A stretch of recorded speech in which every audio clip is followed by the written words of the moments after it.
Bonjour. Gilles Deleuze, L'île déserte. Texte et entretien de 1953 à 1974. Quasi-totalité des textes publiés par Deleuze. Ordre strictement chronologique. Pas de texte antérieur, pas de texte posthume, condition fixée par Deleuze lui-même. Pas de cours. Île déserte est un texte manuscrit destiné au magazine Nouveau Féminin, jamais publié. Les îles continentales dérivées accidentelles et les îles océaniques qui sont des îles originaires, coraux, éruptions volcaniques.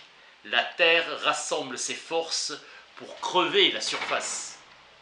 Les éléments se détestent, opposant l'océan et la Terre. Philosophiquement normal qu'une île soit déserte.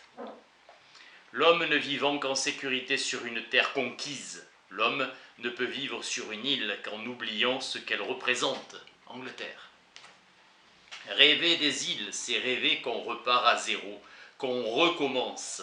L'île, c'est l'origine, raison pour laquelle l'île reste déserte. L'homme ne rompt pas le désert, il le sacralise.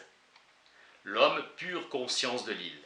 La géographie ne faisant plus qu'un avec l'imaginaire. L'unité de l'île déserte et de son habitant n'est pas réelle, élan, mais imaginaire. L'île est comme un œuf. Œuf de la mer, elle est ronde. Les navires passent au loin, le naufragé est son fruit le plus précieux. Son essence est imaginaire, tout est tiré du bateau, rien n'est inventé. Dieu garantit le revenu, les honnêtes ont de belles maisons. Le compagnon de Robinson n'est pas Ève, mais vendredi. Docile au travail, heureux d'être esclave et dégoûté de l'anthropophagie. Tout lecteur sain rêve de le voir manger Robinson. Crusoe développe la faillite et la mort de la mythologie dans le puritanisme. La leçon donnée à Robinson est qu'il lui fallait d'abord un capital. L'île est le minimum nécessaire au recommencement. L'île est une montagne marine. L'océan est un principe de ségrégation.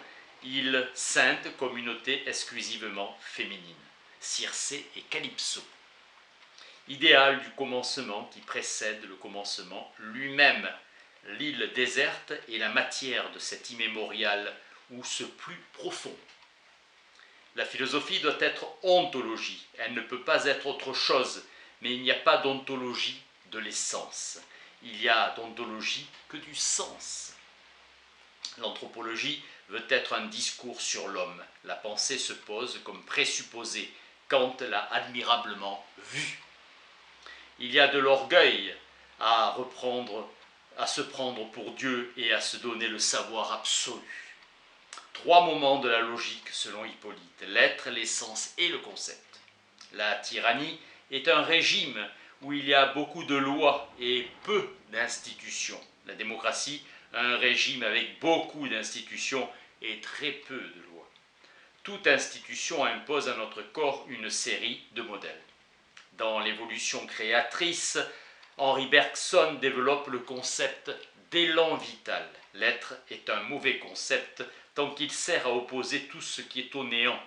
Le thème de l'idée de pureté a une grande importance dans la philosophie de Bergson.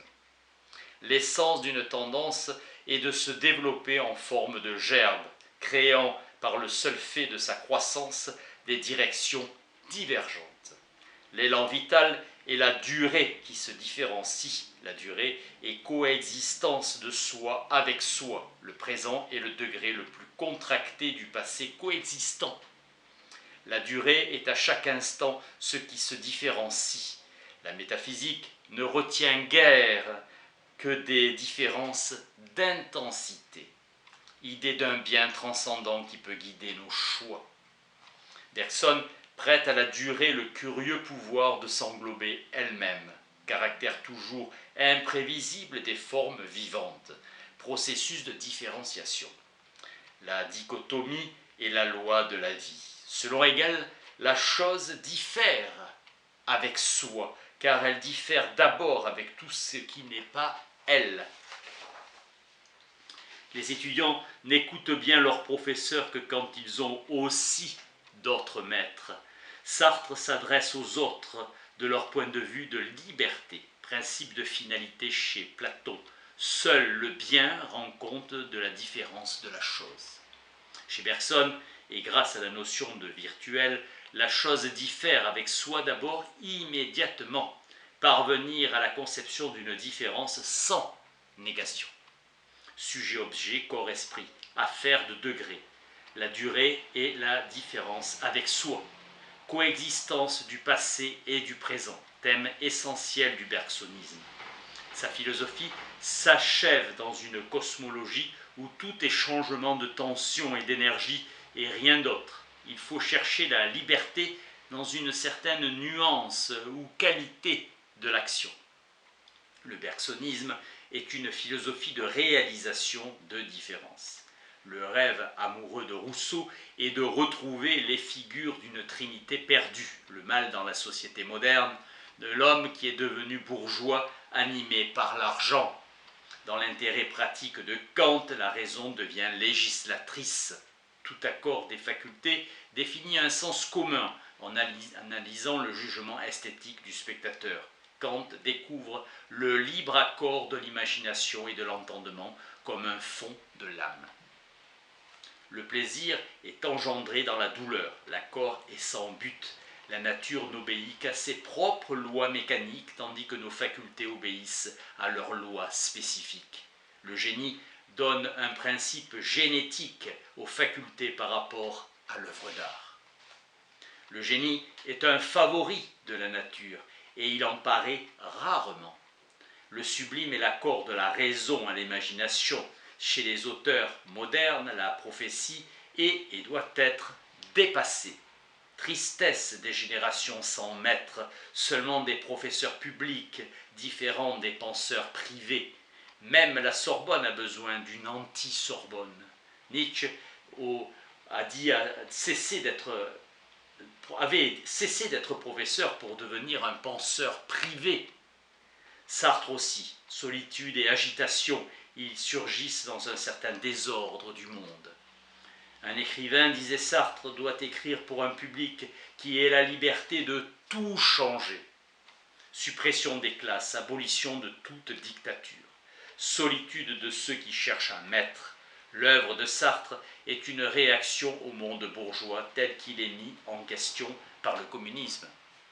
Le refus du prix Nobel de Sartre est une bonne nouvelle. Sartre est un polémiste et il n'y a pas de génie sans parodie de soi-même. Avec la série noire qui fête son 1000e, la puissance du faux est devenue l'élément policier par excellence. La société capitaliste pardonne mieux le viol ou la torture que le chèque sans provision, crime contre l'esprit. Le virtuel appartient à l'idée. L'idée est une image sans ressemblance. La vie quotidienne est pleine de dramatisation. La notion de valeur permet de juguler la vérité, de découvrir derrière le faux une instance plus profonde. L'éternel retour est caché dans les 4 livres de Zarathustra plutôt que formulé. Volonté de puissance de cette profondeur originelle. Tout est égal. L'inégal, le différent est la véritable raison de l'éternel retour.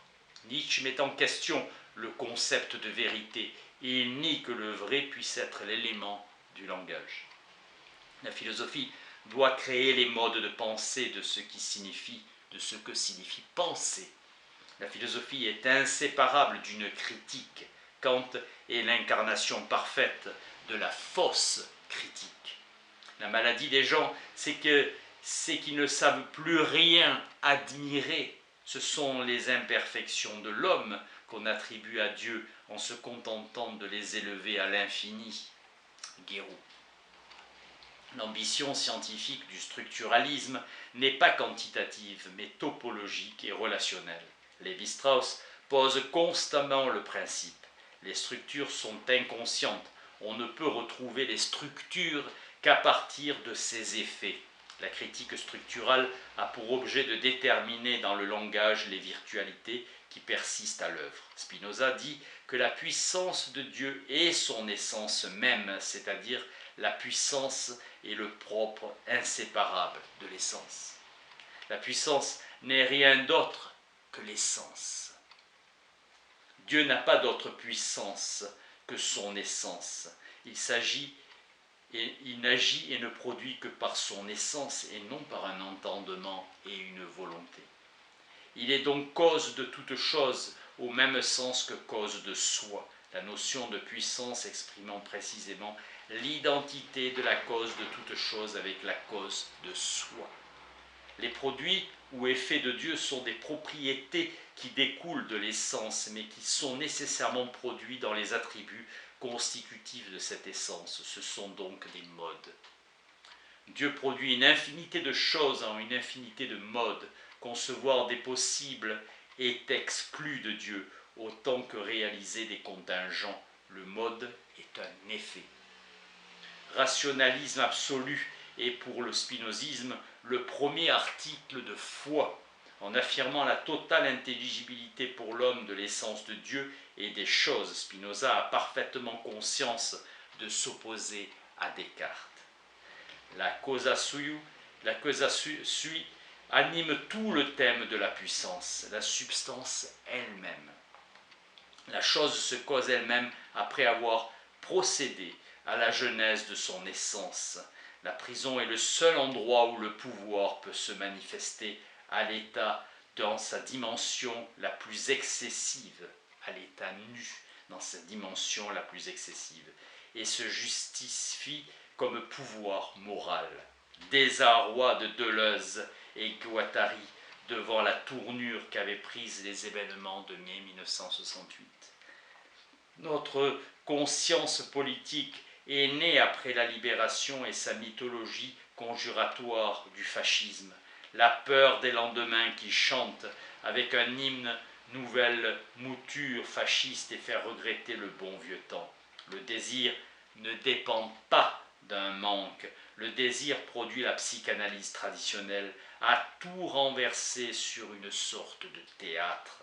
Le sentiment que la psychanalyse devenait une histoire interminable qui tournait sur elle-même. Félix Guattari, la linguistique est une science en plein développement, encore largement à la recherche d'elle-même. L'expression des militaires, des politiques, des scientifiques est en réalité une sorte d'anti-production, un travail de répression au niveau de l'expression, dont le but est d'arrêter le travail de remise en question. Travail incessant qui se perd dans le mouvement réel des choses. Dans la folie, il y a une déchirure, un mur franchi, puis un effondrement. La percée s'effondre, le masochisme est la perversion par excellence. Godard a transformé le cinéma, il y a introduit la pensée.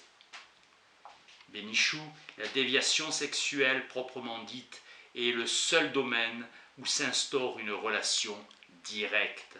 La prostituée ne fournit pas l'objet, elle est l'objet. Lawrence dit « Pour moi, il n'y a de la joie dans un tableau ou bien ce n'est pas un tableau ». Comme dans le film de Godard, on peint le tableau avec le mur, brancher la pensée avec le dehors. Notre décadence, c'est cette manière de mettre de l'angoisse et de la culpabilité dans nos communications. Tout le tragique de l'intériorité.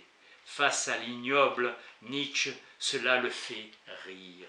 C'est formidable comme c'est dégoûtant. Enfin, l'homme commence à devenir intéressant. C'est ainsi qu'il traite la mauvaise conscience. Max Brod raconte comment les auditeurs avaient le fou rire quand Kafka lisait le procès. Le fascisme a assumé les désirs sociaux, y compris les désirs de répression et de mort. Les gens bandaient pour Hitler, pour la belle machine fasciste. Les capitalistes sont des oiseaux de proie pour les travailleurs. La bourgeoisie n'a jamais été révolutionnaire. La révolution, elle a fait faire. Le cinéma a toujours été plus proche de l'architecture que du théâtre à la caméra. Les métamorphoses n'ont rien à voir avec des fantasmes et cela n'a rien à voir avec la philosophie. C'est la substance du film même. Nietzsche considérait le philosophe comme le médecin de la civilisation. Merci.